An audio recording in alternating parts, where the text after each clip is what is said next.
What up, peeps? Welcome back. Another rousing video. This one's on the subject of the dot product of two vectors. This is the closest thing we have to vector multiplication. We've seen how to add vectors and subtract them, and dot product is a form of vector multiplication. And it's very simple to do. Here's a picture of two vectors, u and v. And here's the definition of what it means to dot them together or to multiply them together using the dot product. So here's what it means to dot the two vectors together. Let's suppose that u is u1, u2, and that v is v1, v2. These are component forms of these two vectors. Well, then here's the definition, the dot product of u and v, which we actually write like this, and we read it as u dot v. U dot v is going to be equal to u1 v1 plus u2 v2. That's it. It's a scalar. The dot product of two vectors is not a vector, it's a scalar. And for the moment, we won't really concentrate too much on what it means. We'll concentrate on how to find it and then what we can do with it. And ultimately, the meaning will become clear. So as an example, what if I had the vector 5, 4, and I dotted it with the vector -4, 5. What would that look like? Well, using the definition, we're going to multiply the u components together and add it to the product of the v components. So that's going to be -20 plus 20, or 0. Let's look at another one. What if we had 5, 4, and we want to dot it with -3, 2. If you like, you can pause the video and do it. Although it's pretty easy to do, you can probably do it along with me. It's going to be -15 plus 8, or -7. Again, the dot product of two vectors is a scalar. Here are some properties of the dot product. I copied this right from your textbook. These are true facts about the dot product. The dot product, property number 1 there, says that the dot product is commutative, which means that it doesn't matter what order we dot the vectors in, we're always going to get the same scalar. I think that's probably pretty obvious why that would be true, given the definition of the dot product. It's multiplication and addition, both of which are commutative operations. In property 2, there's that 0 vector. Notice that this is the 0 vector, but this is the scalar 0. So this means if we dot the 0 vector with any vector, we're going to get the scalar 0. And that should be pretty clear. Remember that the 0 vector is 0, 0. And if we dot that with, say, v1, v2, it should be pretty clear that we're going to get 0 times v1 plus 0 times v2 is just the scalar 0. So that one's pretty easy. The next one, it might look a little familiar to you. It says simply that dot product distributes over vector addition. U dot v plus w is equal to u dot v plus u dot w. This one can be proven if we take 3 vectors, u1, u2, v1, v2, and w1, w2, and first add v and w together and then dot that resultant with u. And then we're going to do u and v dotted together and u and w dotted together and add those two vectors together and compare the two sides, and we would get exactly the same thing. In a future video, I'll deal with the proofs of some of these more mathy, more abstract things. But number 4 is really interesting, and we're going to have an occasion to use number 4. So we should take a look at why number 4 works right now. If I have v dot v, if I were looking at a proof of that, well, assuming that v is v1, v2, then this would be v1, v2 dotted with itself, dotted with another v1, v2. And by the definition of dot product, that's simply going to be v1 squared plus v2 squared. And of course, we can recognize that as the norm of v, which would be the square root of that, squared.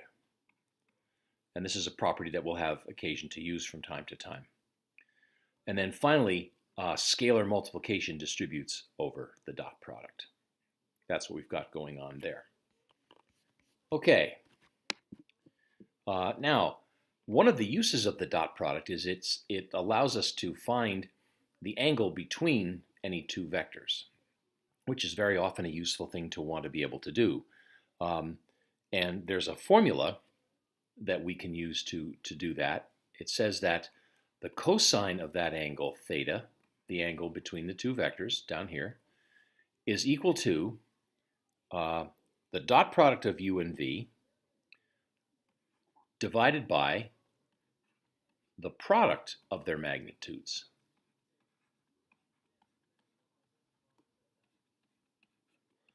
Which is kind of interesting. This is one that the proof is very accessible to you, but it would take too long to prove it to include it in this video. So I'm going to have a separate video that you can watch. It'll be sort of an optional video for the mathy types among you who really want to see why this is true. The proof does use the law of cosines, so it's pretty interesting to us that it pops up right at this particular time. And like I said, it's very accessible to you. But let's see how it works. The previous example, vector u, if I treat the vector 5, 4, this was one of the examples on the other page. If I treat 5, 4 as vector u and vector v was negative 4, 5, we did their dot product on the other page. Do you remember? And it turned out to be 0. So let's compute the angle between them in this example using this result up here. So we would say that the cosine of that angle between them is u dot v, which we already said was 0, over the magnitude of v. I'm sorry, the product of their magnitudes. Well, it almost doesn't matter what that is because 0 divided by any real number is 0. But you know, we can kind of work this out. The magnitude of u is the square root of 25 plus 16, and the magnitude of v is going to be the square root of 16 plus 25.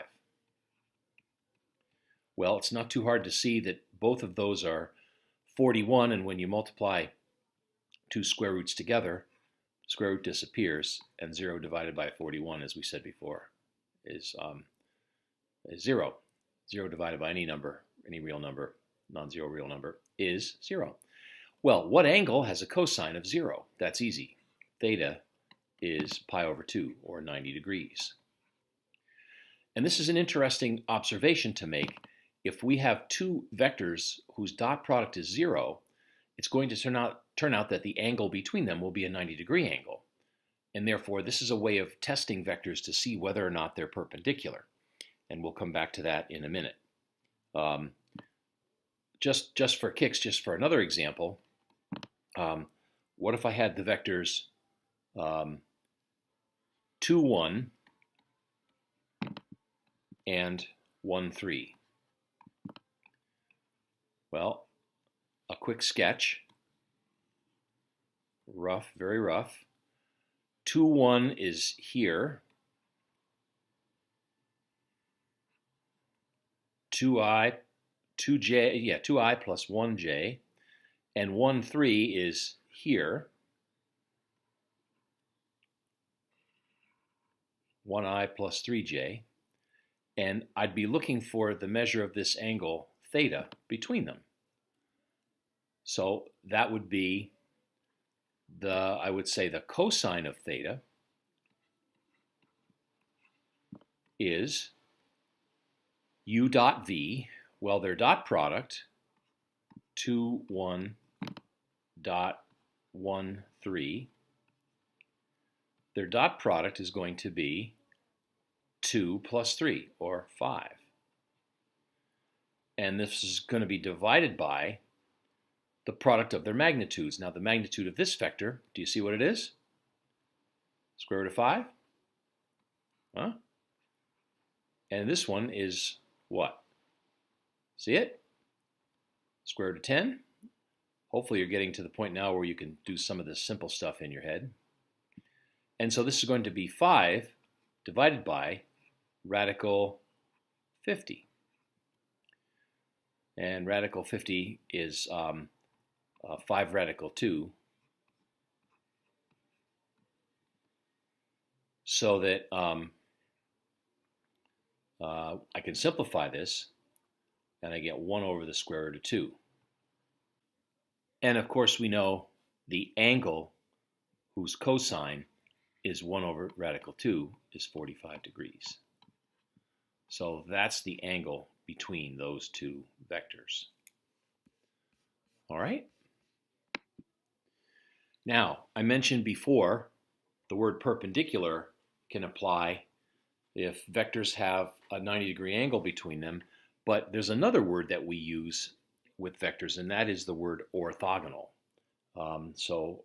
Once again, I'm going to say, what if this was vector u, and this was vector v, and what if the dot product of those two vectors was 0, worked out to be 0? So if they are, we're going to say they are orthogonal, which means there's a 90-degree angle between them, and it's almost the same thing as perpendicular, except for one slight difference.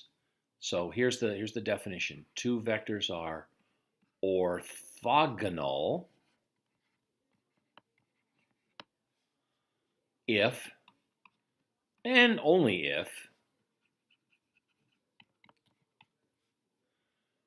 their dot product, let's say the vectors are u and v, if and only if u dot v is 0. Now here's the difference between orthogonal and perpendicular. It's because of that 0 vector. As it turns out, the 0 vector is orthogonal to any vector. But remember, the 0 vector has components 0 and 0. And so the idea of a perpendicular to that vector, the idea of that even being a vector is kind of ridiculous, right? It would be right here, and then I can't go anywhere because I have 0i plus 0j, so it's not even really a vector. And yet, if I take any vector at all and apply this criteria to it, I'm going to get the scalar 0. So that's why we say orthogonal instead of perpendicular. It means a right angle if the vectors are non-zero. But if they're 0, if it's a 0 vector, then it's orthogonal to any vector, or perpendicular any vector. So it's almost the same as being orthogonal. So let's see this in action. Are these two vectors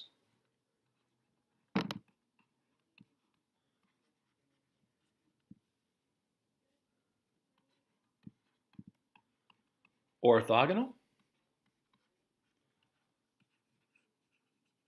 How are we going to check? How are we going to find out? Well, it's simple. We're going to do their dot product and see what we get.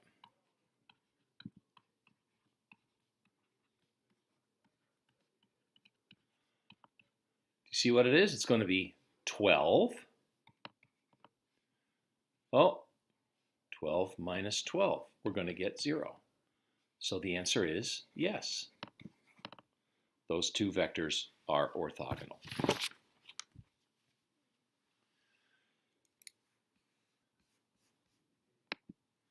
Okay, now we have an application of vectors that makes use of the dot product um, in a way, and you'll see that. And the concept is the concept of work done. How much work is done if I exert a force on an object so as to move the object a certain distance. And it's possible, someday if you take physics, or if you have already taken physics, you've learned this, that the work done is equal to the force you've exerted, the magnitude of the force you've exerted, the magnitude of the force exerted multiplied by the distance that you've exerted that force, the distance that you have caused motion of an object by exerting that force. And the units of work are, in the English system, are foot-pounds. Foot-pounds. If we've done 10 foot-pounds of work, it means we've exerted enough force to move a 10-pound object,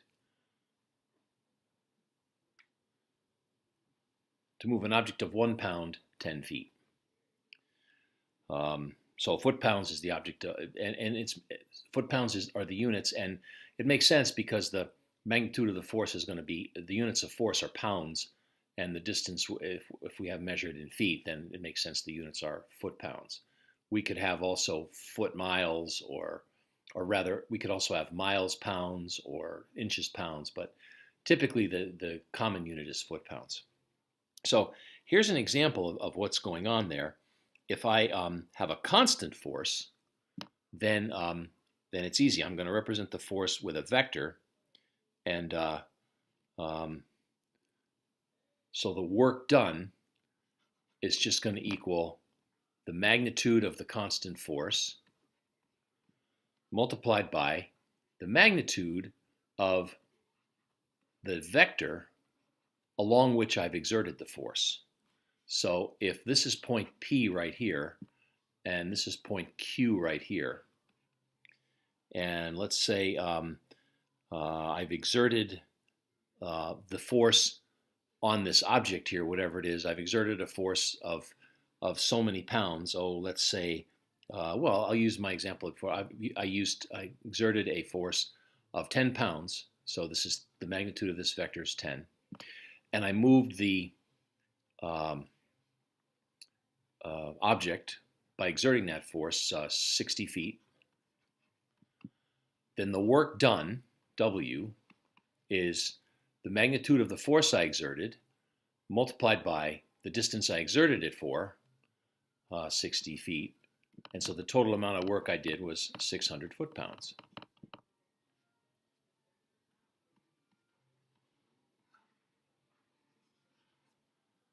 Okay?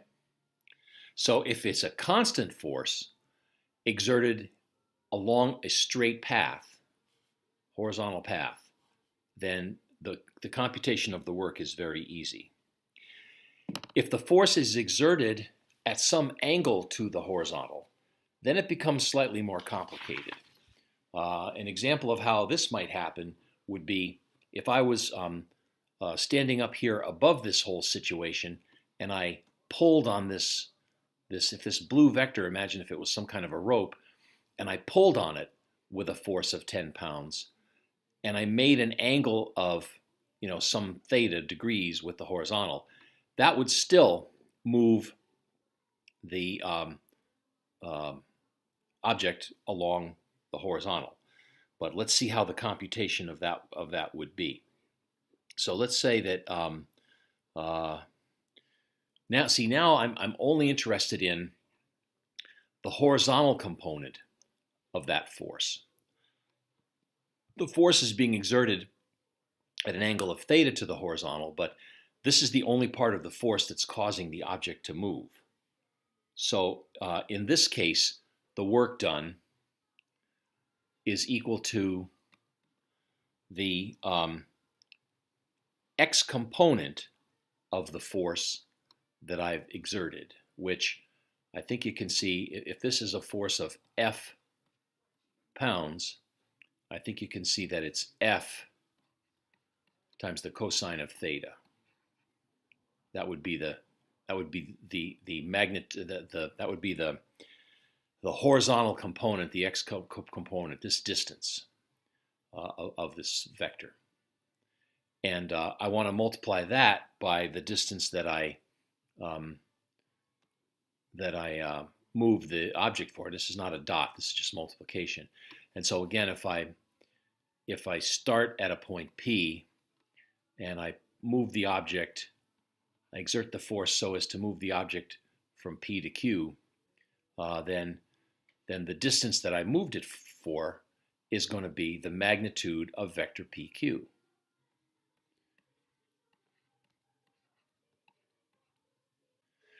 Now, if I reverse the magnitude of F and the magnitude of PQ in my expression here, I get something kind of interesting.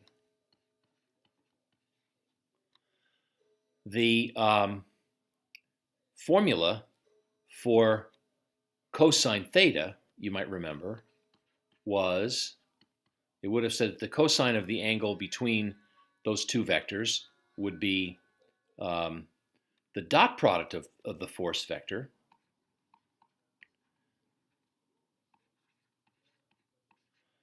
divided by the product of their magnitudes.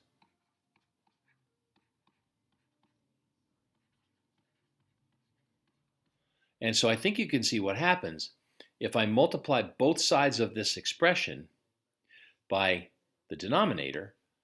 I get that another way of computing a dot product of two vectors is to multiply the product of their magnitudes by the cosine of the angle between them. In fact, you could consider this to be an alternate definition of the dot product, one to use when you don't have the component form as like V1, V2, or U1, U2. So that's pretty interesting. That means that the work done in this case, where the force is exerted at an angle theta to the horizontal, can be computed by dotting the force vector with the vector path along which the object is to be moved. So in order to do that computation here, for work in this example, well, all I have to do is multiply the magnitude of the force, which I said was 10 pounds, times the cosine of a 60-degree angle, and I exerted that force for 150 feet. Well, we know the cosine of 60 is 1/2, and 10 times 1/2 is 5, and 5 times 150 is 750 foot-pounds.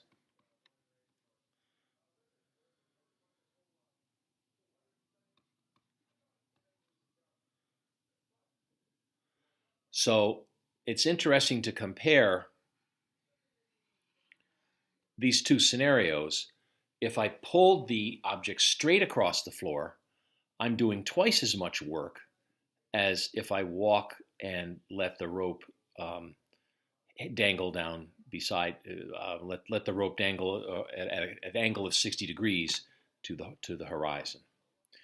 So that's how you compute work, at least in those two situations. So we're going to hand in this problem at the beginning of class.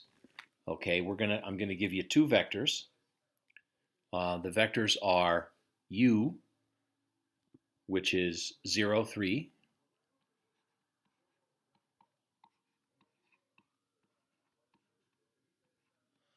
and v, which is -4, -9.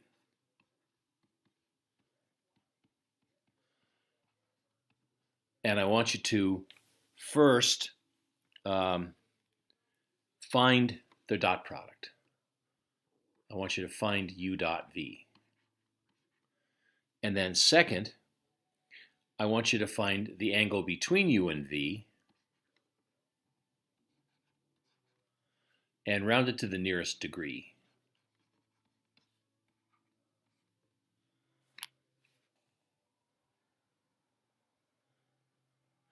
And third, find the work done when a force, and I'll pull this down so you can see the picture of what we're doing here. A force of 100 pounds is being exerted on a pulley in the direction of V, and it pulls the box 150 feet. So this time the box is going to be headed toward the pulley. This distance is 150 feet.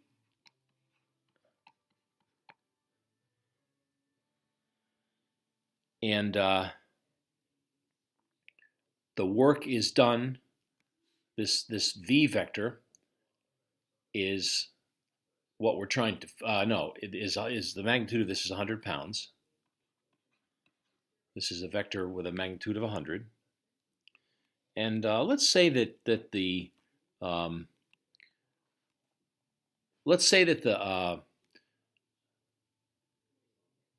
angle here that the work is being done at is 30 degrees. And I want you to calculate the work done when a 100-pound force pulls at a 30-degree angle and the box moves 150 feet. Okay? So do those 3 problems and hand that in at the beginning of next class. Peace out.